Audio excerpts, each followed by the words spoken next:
تفتكر الحلم اللي بينك وبين شريك حياتك يتحول لكابوس بسبب انك وثقت في الشخص الغلط؟ في زوجين قرروا يغيروا حياتهم ويبدأوا قناة يوتيوب مع بعض من الصفر. حلم كبير، فكرة حلوة، واتفقوا مع يوتيوبر مشهور يساعدهم ويكون سبب في انطلاقتهم. لكن اللي حصل معاهم كانت صدمة عمرهم. المفاجأة ان الدعم اللي استنوه كان بداية النهاية لحلمهم. القصة دي لازم تسمعوها للآخر، لأن في درس ممكن ينقذ مستقبلك أو يدمره لو تجاهلتوها. أنا أسي عبد الرحمن، ودي نضارة السودا. قبل ما نبدأ قصة النهاردة نصلي على سيدنا محمد عليه أفضل الصلاة والسلام، وما ننساش لايك وشير ومتابعة للصفحة. ونبدأ قصة النهاردة. أنا اسمي شاهندة، عندي 30 سنة، متجوزة. أنا وجوزي بنحب بعض جدا ومتفاهمين جدا جدا، وعندي ولد وبنت. بس عندنا طموح، عايزين نكون أفضل، عايزين نأسس مستقبل كويس لولادنا. بعد تفكير قررنا إننا نعمل محتوى على اليوتيوب، بس إحنا لسه مبتدئين. وفي على الساحة في يوتيوبر مشهورين كتير وبيدعموا قنوات المبتدئة بفلوس طبعا، وإحنا معانا الحمد لله.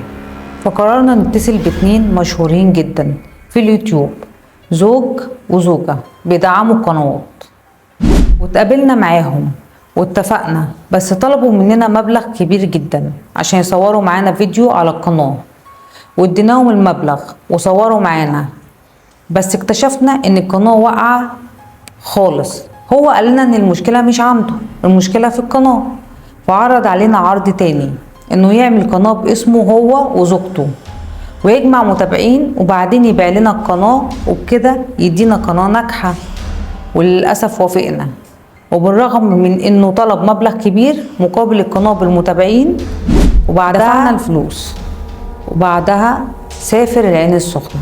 نتصل عليه ما بيردش، نكلمه يقول لنا بعدين انا مش فاضي.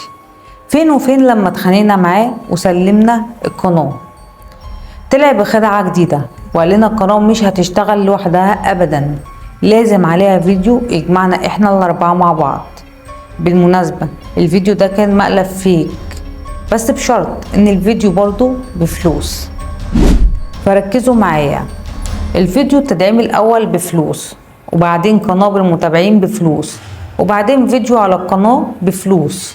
ووافقنا طبعا، واحنا مش بنفكر بنية سيئة ابدا. وصورنا الفيديو، وبعد ما صورناه طلبنا منه الفيديو. قعد يماطل ويذل فينا عشان يدينا الفيديو، لحد ما عدى فترة كبيرة. فطبعا القناة وقعت. مش بس كده، لما صورنا انا وجوزي فيديوهات على القناة، المتابعين اللي على القناة اتهمونا اننا سارقينها ولغوا متابعتهم. فاصبح الفلوس اللي دفعناها في الهوا. ولما طلعنا نتكلم عنه في فيديو هددنا. للأسف عملية نصب كبيرة جدا. لحد النهاردة مش مرتاحة انا وجوزي، وحاسة اننا اتغدر بينا واتضحك علينا، وبدع عليهم في كل صلاة. أرجوكي احكي قصتي، خلي كل الناس تستفيد. الدال على الخير كفاعله.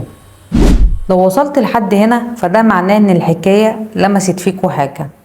أنا بعمل المحتوى ده من قلبي عشان كل حد محتاج يسمع اللي بيحس بيه. لو شفتوا ان القصة دي تستاهل ادعموني بلايك وبكلمة حلوة او بشير يوصل القصة دي لحد ممكن يفرق معاه الكلام ده.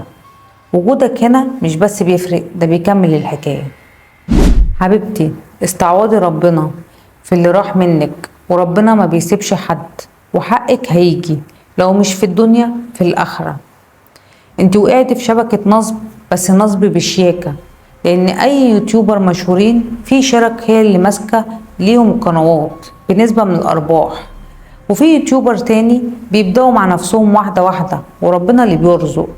لكن مفيش حد بيدعم حد، اغلب الناس مش بتحب الخير لحد. دي عملية نصب كبيرة جدا، واكيد زي ما نصبوا عليكي نصبوا على غيرك. الله يجازيهم سوء نيتهم. واي حد بيسمع الفيديو بلاش تطلب تدعيم من حد، اشتغل على نفسك، او شوف شركة تمسك القناة بتاعتك وربنا معاك. في ناس بتدفع عشان تبان، وفي ناس بتتعب عشان تحترم. المحتوى الحقيقي مش بعدد المشاهدات، لكن بصدق اللي بتقدمه. لو شفت يوم حلمك بيتسرق، افتكر انك تقدر ترجعه لوحدك بس بإصرارك انت. لو عجبتك القصة شاركها مع اللي بيبدأ قناة أو عندهم حلم مشابه، واعمل لايك واكتب لي تعليقك عشان نفضل نكمل ونحكي قصص عمرها ما اتقالت.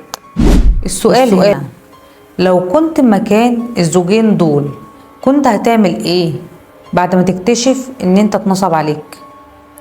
وعايزه اقول لكم حاجه، ورا كل نضاره سودا في قصه عمرها ما اتقالت، وانا جيت احكيها لكم من اولها.